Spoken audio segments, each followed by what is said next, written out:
پہنچے کہ تو سلیمان علیہ السلام فرمائے کہ کیا تم لوگ یعنی بلقیس وغیرہ مال سے میری امداد کرتے ہو؟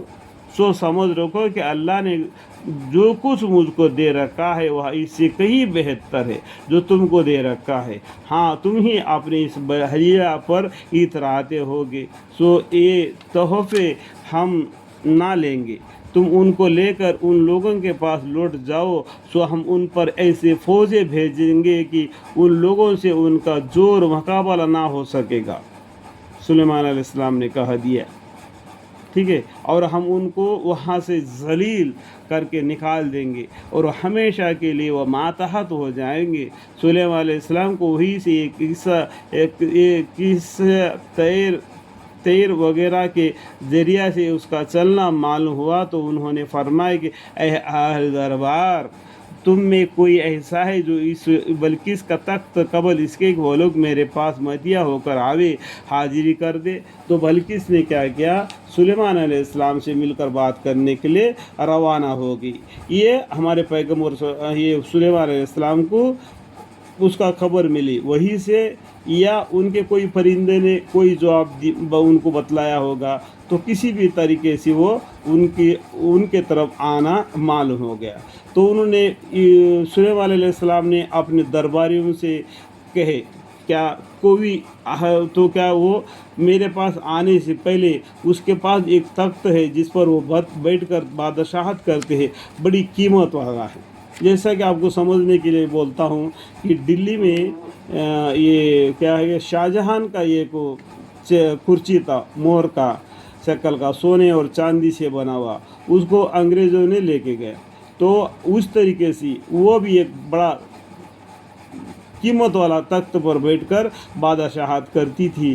تو وہ نکل کر جب سلیمان علیہ السلام کے پاس آ رہی ہے، وہ آنے سے پہلے اس کا تخت میرے پاس لے کے آؤ کر کے آپ کے دربار میں جو جن تھے نا، ان سے سلیمان علیہ السلام نے کہہ دیا۔ ایک کوئس ہیکل جن نے جواب میں عرض کیا کہ میں اس کو آپ کے خدمت میں حاضری کروں گا۔ دیکھو یہاں پر کیا گیا، اس کا شکل بتا دیا، کوئی یعنی طاقت والا، طاقت ہو یا کوئی سہن جن نے جواب میں عرض کیا، ایک کوئی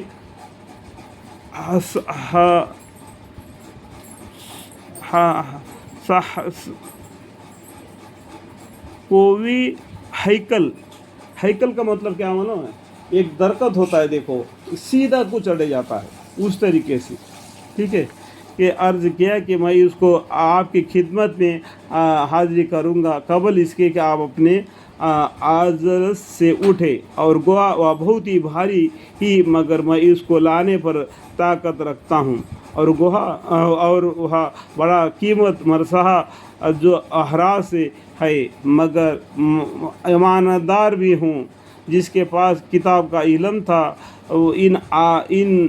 اس علم والے نے اس جن سے کہا کہ میں اس کو تیرے سامنے تیرے آنکھ چھپکنے سے پہلے لا کر کھڑا کر سکتا ہوں۔ بس جب سلیمان علیہ السلام نے اس کو اپنے روبرو رکھا دیکھا تو خوشی کے طور پر کہنے لگے کہ یہ بھی میرے پروردگار کا ایک فضل ہے، تاکہ وہ میرے آزمائش کرے کہ میں شکر کرتا ہوں یا خدا نخواست تو ناشکری کرتا ہوں۔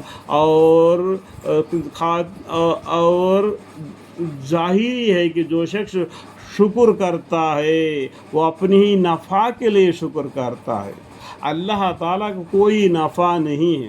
دیکھو اللہ تعالیٰ ہم کو رزق دیتا ہے، جو بھی رزق دیتا ہے اس کے پر اللہ کا شکر کرنا، یعنی بسم اللہ الرحمن الرحیم کر کے کھانا اور الحمدللہ رب العالمین کر کے اللہ کا شکر ادا کرنا۔